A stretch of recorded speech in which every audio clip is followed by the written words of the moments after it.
Hello दोस्तों, मैं हूं आपका फ्रेंडली ट्यूटर घनश्याम और आज की इस वीडियो में हम देखने वाले हैं Kepler's law and Newton's universal law of constant के बारे में। ये हज़ारों सालों पहले की बात है। जो हमारे एस्ट्रोनॉमर्स थे वो क्या करते थे, नेकेड आई से जो प्लानिटरी एक्टिविटीज़ उनको दिखती थी रात के अंधेरे में, जो नेकेड आई से उनको प्लानिटरी एक्टिविटीज़ दिखती थी, उनको ऑब्जर्व करके ये अंदाज़ा लगाते थे कि कुछ इस तरह की एक्टिविटीज़ हुई होंगी, कुछ इस तरह का मोशन यूनिवर्स में रहता होगा। लेकिन जैसे जैसे साइंस आगे बढ़ते गया, नए नए इन्वेंशंस होते गए, तो और एक महत्वपूर्ण इन्वेंशन हुआ जो कि था टेलीस्कोप का, जिसको इन्वेंट किया था गैलीलियो ने। जब ये इन्वेंशन हुआ तो यूनिवर्स हमारे करीब आ गया, उसको हम बहुत अच्छी तरह से ऑब्जर्व करने लगे और अब जो है उसके ऊपर की स्टडी बहुत ही ज़्यादा प्रमाण में होने लगी। अब उसकी स्टडी होने की वजह से बहुत सारा स्टडी मटेरियल जमा हो गया। अब एक साइंटिस्ट आए जिनका नाम था केपलर, और उन केपलर साइंटिस्ट ने वो सारी जो स्टडी बना के रखी थी उसको स्टडी किया, उसको समझा और उसके बाद उन्होंने कुछ अंदाज़ा लगाया, उन्होंने कुछ लॉज बताए और उस लॉज को आज हम बोलते हैं केपलर्स लॉ। हमारे जो साइंटिस्ट है केपलर, उन्होंने हमको 3 लॉज बताए। वो 3 में से पहला लॉ है the orbit of a planet is an ellipse with the sun at one of the foci, यानी कि जिस ऑर्बिट में हमारे प्लैनेट्स घूम रहे हैं वो सर्कुलर ना होते हुए वो एक एलिप्स पोजीशन है। अब ऐसा क्यों है? अब आप बाजू वाले डायग्राम में आप देख पा रहे होंगे कि एक कोन बना हुआ है। उस कोन के अराउंड अगर घूमता था हमारा प्लैनेट, वो कोन जो है वो एक इमेजिनरी कंसेप्ट है, ठीक है। अब उस कोन के हॉरिजॉन्टली अगर एग्जैक्टली हॉरिजॉन्टली अगर कोई चीज़ घूमती थी तो वो सर्कुलर बनती थी, बट यहाँ पे ऐसा नहीं हो रहा है। आप देख पा रहे होंगे थोड़ा सा इलिप्टिकल पोजीशन वो क्या हो रहा है, सराउंड हो रहा है, थोड़ा सा इलिप्टिकल पोजीशन में वो घूम रहा है। इस वजह से वो इलिप्स पोजीशन ले रहा है, नहीं तो वो सर्कल में घूमता था। दूसरी एक चीज़ उन्होंने बोली है कि वन ऑफ द 2 फोकाई। अब 2 में से एक फोकाई का मतलब क्या हुआ? इसका मतलब वो जो ऑर्बिट है उसको 2 फोकाई है। फोकाई का मतलब क्या होता है? सेंटर। अब उसको 2 सेंटर है तो दिखते क्यों नहीं है? अब वो 2 जो सेंटर है उसमें से एक सेंटर का फिजिकल एग्जिस्टेंस ही नहीं है, ठीक है। और जो दूसरा सेंटर है वो है हमारा सन। इसीलिए अगर आपने यूनिवर्स का अगर डायग्राम देखा होगा तो सन आपको एग्जैक्टली सेंटर में नहीं दिखता है, वो एक कॉर्नर में दिखता है।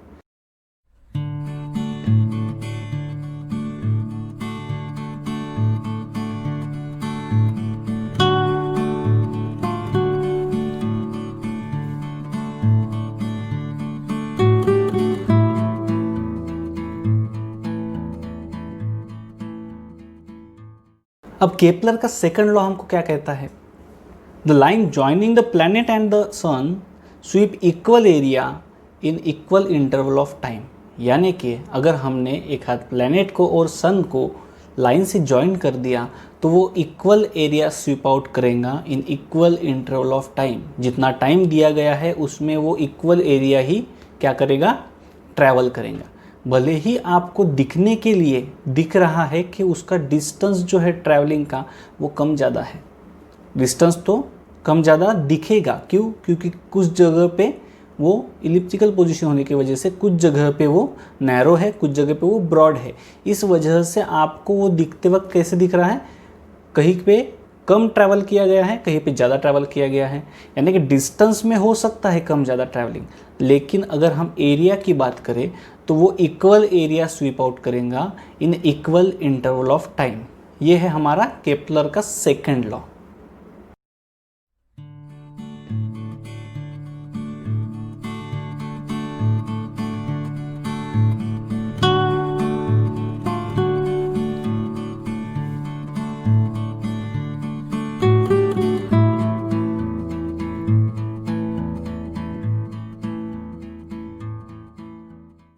अब केपलर का जो थर्ड लॉ है वो हमको रिलेशन बताने वाला है टाइम और डिस्टेंस के बीच में। टाइम और डिस्टेंस के बीच में रिलेशन बताएगा। अब क्या है केपलर का third law? The square of its period of revolution around the sun is directly proportional to the cube of mean distance of a planet from the sun। वो क्या बोल रहे हैं कि अगर सपोज एक आध हमने प्लैनेट कंसिडर किया, उसको एक कंप्लीट सर्कल बनाने के लिए जो टाइम लग रहा है, जिसे हम बोलते हैं पीरियड ऑफ रिवॉल्यूशन, तो उसको अगर हमने स्क्वायर किया तो वो डायरेक्टली प्रोपोर्शनल बन जाएगा किसके? डिस्टेंस के क्यूब के। अब डिस्टेंस किन दोनों के बीच का? सन एंड दैट प्लैनेट। वो प्लैनेट और सन के बीच में जो एवरेज डिस्टेंस आ रहा है, यानी कि मीन डिस्टेंस आ रहा है, उसके वो क्या बन जाएगा? प्रोपोर्शनल बन जाएगा। यानी कि टाइम का स्क्वायर और डिस्टेंस का क्यूब, ये एक दूसरे के क्या है? प्रोपोर्शनल है। और उसका इक्वेशन क्या बनता है? T square is directly proportional to the R square. अब ये तो हो गए हमारे केपलर के तीनों लॉ खत्म। बट अब सबसे इम्पोर्टेंट बात हमको ध्यान में क्या रखनी है कि केपलर ने जो हमको तीनों लॉ बताए हैं वो सिर्फ थ्योरेटिकल है। हमने पहले ही उसके बारे में देखा था कि उन्होंने सिर्फ स्टडी करके कंक्लूजन बताया है। वो एग्जैक्टली सच है क्या या कैसे सच है, इसके बारे में कोई भी प्रूफ उनके पास नहीं है। तो उनके प्रूफ देने के लिए हमको किसकी मदद लगेंगी? न्यूटन सर की मदद लगेंगी। तो देखते हैं न्यूटन सर हमको इसके बारे में क्या बोलते हैं। अब न्यूटन सर को जब इसके बारे में हमने क्वेश्चन पूछा तो न्यूटन सर ने क्या बोला कि मैं इनकी सारे लॉ पढ़ लेता हूँ बोले। तो उन्होंने वो सारे लॉज पढ़ लिए और पढ़ने के बाद उन्होंने और एक लॉ दे दिया। वो लॉ क्या बोलता है? वो लॉ बोलता है every object in the universe attract every other objects with a definite force. The force is directly proportional to the product of the masses of the two objects and is inversely proportional to the square of the distance between them। और ये पूरा law जो उन्होंने बताया उसको उन्होंने नाम दिया Newton's universal law of gravitation. तो अब इस लॉ का मतलब क्या हुआ? तो इस लॉ का मतलब होता है कि यूनिवर्स में जो दो ऑब्जेक्ट है वो एक दूसरे को क्या कर रहे हैं? अट्रैक्ट कर रहे हैं एक दूसरे की तरफ। अब उसका उन दोनों के बीच में जो फोर्स है वो फोर्स कौन सा है? वो फोर्स है ग्रेविटेशनल फोर्स। अब वो ग्रेविटेशनल फोर्स अगर हमको कैलकुलेट करना है तो वो कैसे करेंगे? तो उसके लिए उन्होंने ये लॉ दिया था। वो क्या बोल रहे हैं? जो दोनों मासेस है, जो दो प्लैनेट्स है, उनके दो मास होगा, है ना? इसका भी मास होगा, इसका भी मास होगा। अब ये जो दो मासेस है उनका प्रोडक्ट करो। ठीक है, कर लिया। उसको डिवाइड करो दोनों के बीच में जो डिस्टेंस है उसके स्क्वायर से। क्या करो बोल रहे? अगर तुमको ग्रेविटेशनल फोर्स देखना है उन दोनों के बीच में तो उन दोनों का पहले मास निकालो। वो जो मास है उसको डिवाइड करो किससे? जो डिस्टेंस है उसके स्क्वायर से। उन दोनों के बीच में जो डिस्टेंस है उससे उसको क्या करो? डिवाइड करो। तो वो टोटल क्या बनता है? F is directly proportional to the m1 into m2 divided by d2। अब d क्या है? दोनों के बीच में का जो डिस्टेंस है वो है d2। और अब अगर हमको प्रोपोर्शनैलिटी साइन रिमूव करना है, F is directly proportional to the m1 into m2 divided by d square. ऐसा हमारा इक्वेशन है। अब हमको अगर प्रोपोर्शनैलिटी साइन अगर रिमूव करना है तो हमको एक हाथ कांस्टेंट लेना पड़ेगा। तो वो हमने कांस्टेंट कौन सा लिया? G। और G को हम बोलते हैं यूनिवर्सल ग्रेविटेशनल कांस्टेंट। बराबर है। तो ये लॉ से हम और एक ऑब्जर्वेशन कर सकते हैं। वो क्या है कि अगर हमने मास को डबल कर दिया, तो फोर्स भी क्या हो जाएगा? डबल हो जाएगा। क्यों? क्योंकि फोर्स और मास ये दोनों डायरेक्टली प्रोपोर्शनल है। अगर इसको बढ़ाओगे तो ये भी बढ़ेगा। बट इन केस अगर हमने डिस्टेंस को बढ़ा दिया, डिस्टेंस को अगर हमने बढ़ाया तो क्या हो जाएगा? जो फोर्स है वो डिक्रीज हो जाएगा 4 टाइम्स। ऐसा क्यों? यहाँ पे डबल डबल हो रहा था। फोर्स बढ़ाओ तो मास डबल, मास बढ़ाओ तो फोर्स डबल। अब यहाँ पे 4 टाइम्स क्यों डिक्रीज हो रहा है? क्योंकि जो डिस्टेंस है वो स्क्वायर में लेना पड़ रहा है। डिस्टेंस d स्क्वायर है। अब d स्क्वायर होने की वजह से फोर्स जो है वो 4 टाइम्स क्या हो जाएगा? डिक्रीज हो जाएगा। क्योंकि 2 का स्क्वायर कितना आता है? 4। तो वो 4 टाइम्स डिक्रीज हो जाएगा। और ऐसा क्यों हो रहा है? क्योंकि force is inversely proportional to the distance. समझ रहे हैं क्या हो रहा है? force is directly proportional to the mass, but force is inversely proportional to the distance. अब ऐसी केस में अगर हम ऐसा सोचते हैं कि हमने मास जो है दोनों प्लैनेट का वो 1 kg ले लिया, ठीक है, ले लेते हैं 1 × 1, F इज इक्वल टू 1 × 1 बराबर है, डिवाइडेड बाय डिस्टेंस भी अगर सपोज हमने 1 ले लिया, ठीक है, ले 1 × 1 कितना हो गया 1 डिवाइडेड बाय 1, तो ये दोनों भी क्या हो जाएंगे कैंसल। यानी कि अगर हमने मास 1 और डिस्टेंस 1 लिया यानी कि यूनिट लिया, तो हमको वो सब कुछ कैंसिल होके क्या मिल रहा है, ग्रेविटेशनल कांस्टेंट। और इससे हम एक कंक्लूजन निकाल सकते हैं कि ग्रेविटेशनल कांस्टेंट की वैल्यू जो है वो एग्जैक्टली सेम रहेंगी with the universal gravitational constant के साथ। तो अब यहाँ तक क्या आपको समझ गया कि ग्रेविटेशन का जो वैल्यू है वो एग्जैक्टली सेम रहेगा यूनिवर्सल ग्रेविटेशनल कांस्टेंट के साथ। कब, SI यूनिट में, ये चीज़ याद रखना है, SI यूनिट में दोनों की वैल्यू सेम आएंगी। बट कब, और एक कंडीशन क्या है कि अगर उसका मास और डिस्टेंस यूनिट ले, यानी कि 1 लेते हैं, मास अगर सेम लेते हैं और डिस्टेंस भी सेम लेते हैं 1 1 1, तीनों जगह पे अगर 1 लेते हैं तो वो एग्जैक्टली इक्वल आएगा। बट अब सवाल ऐसा आता है कि उन्होंने डिस्टेंस का स्क्वायर इन्वर्स में क्यों लिया, है ना, d² नीचे लिया था, F is equal to m1 × m2 upon d²। अब ऐसा d² उन्होंने नीचे ही क्यों लिया, इसके लिए हमको देखना क्या पड़ेगा, केपलर का थर्ड लॉ फिर से देखना पड़ेगा, उसका इक्वेशन देखना पड़ेगा। तो चलिए देखते हैं। अब तक आपको एक चीज़ तो बहुत क्लियर है, a motion is only possible when the object is constantly acted upon by a force directed towards the centre of the circle is called as centripetal force.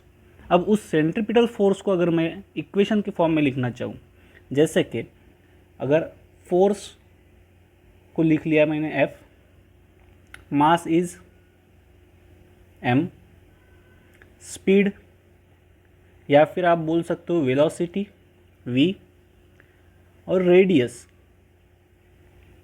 जो कि रहेगा r, बराबर है। अब अगर ये है हमारा ऑर्बिट, बराबर है, अब इसका हमको निकालना है फोर्स। अब फोर्स निकालने के लिए हमको क्या पता चाहिए, प्लैनेट जो है उसका मास क्या है, ये जो जिस स्पीड से घूम रहा है वो स्पीड क्या है यानी कि v क्या है, और इसकी रेडियस क्या है, बराबर है, इसकी इस सेंटर से रेडियस क्या है यानी कि r।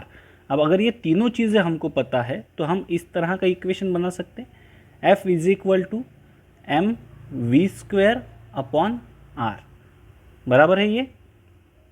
अब हमको और एक चीज़ क्लियर है कि स्पीड जो है इसको हम ऐसे भी लिख सकते हैं, पीरियड ऑफ रिवॉल्यूशन, बराबर है, यानी कि ये एक सर्कल कंप्लीट करने के लिए जितना टाइम लग रहा है उतना है पीरियड ऑफ रिवॉल्यूशन, और एक सर्कल कंप्लीट करने के लिए जो स्पीड लग रहा है वो है हमारा स्पीड।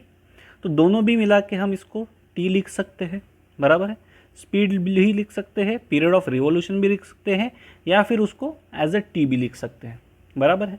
अब इसके ऊपर से और एक हम क्या लिख सकते हैं, डिस्टेंस इन 1 रिवॉल्यूशन, एक रिवॉल्यूशन में उसको कितना डिस्टेंस कवर करना पड़ा। इसका मतलब क्या रहेगा, पेरीमीटर ऑफ ऑर्बिट, ऑर्बिट का पेरीमीटर क्या है वो रहेगा, बराबर है, पेरीमीटर ऑफ ऑर्बिट। अब हमको मैथ्स के बारे में थोड़ा सा पता होना चाहिए। अब पेरीमीटर ऑफ ऑर्बिट कितना आएगा, ऑर्बिट क्या है हमारा, सर्कल ही है, तो क्या आएगा 2πr, बराबर है। अब r क्या है, r क्या है, r is the distance, distance किस किस में का, सन और planet, distance of planet from sun, बराबर है, प्लैनेट का सन से कितना डिस्टेंस है वो हो गया ये। अब ये तो सारी बातें हो गई हमारी बेसिक, अगर आपको क्लियर नहीं हुई तो एक बार फिर से रिवाइज करके देख लीजिए। अब देखते हैं फॉर्मूला क्या बन सकता है। हमको स्पीड का फॉर्मूला पता है, v is equal to distance travelled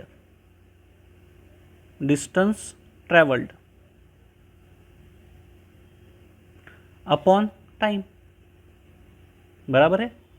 अब डिस्टेंस ट्रेवल कितना है, कितना डिस्टेंस ट्रेवल किया उसने, जितना पेरीमीटर ऑफ ऑर्बिट है। अब पेरीमीटर ऑफ ऑर्बिट कितना है हमारा, 2πr, तो लिख लिया 2πr। टाइम कितना है, जितना उसका स्पीड है, तो लिख लिया टाइम, टाइम क्या है हमारा t, बराबर। ये बात क्लियर है आपको। अब हमारे पास क्या फॉर्मूला था, हमारा फॉर्मूला था v is equal to 2πr upon t, ये फॉर्मूला हमारे पास था। अब हमारे पास और एक फॉर्मूला है जो इसके पहले हमने लिखा था। क्या लिखा हमने, force is equal to mv² upon r, बराबर है। अब क्या मैं ये वाली v की वैल्यू यहाँ पे रख सकता हूँ, हाँ रख सकता हूँ, क्यों नहीं, तो रख देते हैं, लिखते हैं f is equal to m, अब v की वैल्यू क्या है 2πr upon t whole bracket square upon क्या है r, लिख लिया। अब ये पूरे ब्रैकेट के अंदर जो है उन सब का स्क्वायर कर लेते हैं, तो क्या आएगा 4m, ठीक है, ऐसे लिख लेते हैं, ठीक है, m 4π² r² अपॉन t², नीचे क्या आएगा r, इसमें तो स्क्वायर होने का कोई चांस नहीं, ठीक है। अब ये r और यहाँ का स्क्वायर में का एक r कट जाएगा, तो क्या बनेगा 4m π² r अपॉन t, बराबर है, ऐसे लिख सकते हैं। बट अब हम क्या करेंगे, इसको दोनों साइड में, यहाँ पे भी r² से और यहाँ पे भी r² से मल्टीप्लाई करेंगे, ठीक है। तो दोनों साइड में r² से मल्टीप्लाई कर लिया, तो क्या बनेगा देखते हैं, 4m π² और r³ r² से मल्टीप्लाई किया, एक r यहाँ पे बचा हुआ था इसलिए r³, नीचे t था और क्या था r², ठीक है, t² था, ठीक है। अब t² इंटू r², बराबर है। अब मैं क्या इसको सेपरेट कर सकता हूँ, हाँ लिख सकता हूँ 4m π², नीचे में ये r² लिख दूंगा, इंटू इनको अलग करके लिख रहा हूँ, ये r³ और t² को, तो लिख लिया r³ t², बराबर है। अब हमारे पास केपलर का एक लॉ था, उसके हिसाब से क्या आता था, t² upon r³ is equal to k, याद है केपलर का लॉ है, बराबर है, t² upon r³ is equal to k constant, ऐसा है। अब क्या इसको इन्वर्स करके ये आएगा, हाँ आ सकता है, तो कर लेंगे इसको इन्वर्स। इसको इन्वर्स कैसे करेंगे, 4m π² अपॉन r² इंटू, इसको इन्वर्स करने के लिए क्या करना पड़ेगा, 1/t² अपॉन r³। अब हो गया सेम। अब इसको रिप्लेस कर देते हैं k से, ठीक है, कर देंगे 4m π² अपॉन r² और 1/k, तो यहाँ पे डायरेक्टली लिख सकता हूँ k, बराबर है। अब ये सब हमने क्या निकाला, फोर्स, बराबर है। अब यहाँ पे ये जो 4 है, m है, π² है और k है, ये 1 2 3 और 4, ये चारों चीज़ें कांस्टेंट है। सिर्फ क्या कांस्टेंट नहीं है, r कांस्टेंट नहीं है, तो लिख सकते हैं क्या हम ऐसे, f is equal to constant, सब कुछ कांस्टेंट है इसलिए कांस्टेंट इनटू 1/r², ऐसे लिख सकते हैं, ज़रूर लिख सकते हैं। सो क्या इक्वेशन बना, f is inversely proportional to r², और इसी वजह से हमने वहाँ पे क्या लिखा था, न्यूटन्स ने क्या लिखा था, f is inversely proportional to the distance, बराबर है। तो ये वाला भी हमारा जो कंसेप्ट था वो हमारा टोटली क्लियर हो गया है। Thank you for watching this video. ये वीडियो आपको कैसा लगा ये कमेंट सेक्शन में ज़रूर बताएं, क्योंकि आपके यही कमेंट मुझे नए वीडियो बनाने के लिए इंस्पिरेशन देते हैं। और साथ ही ये वीडियो व्हाट्सएप और फेसबुक के माध्यम से आपके दोस्तों के साथ ज़रूर शेयर करें, क्योंकि शेयर करने से नॉलेज बढ़ता है।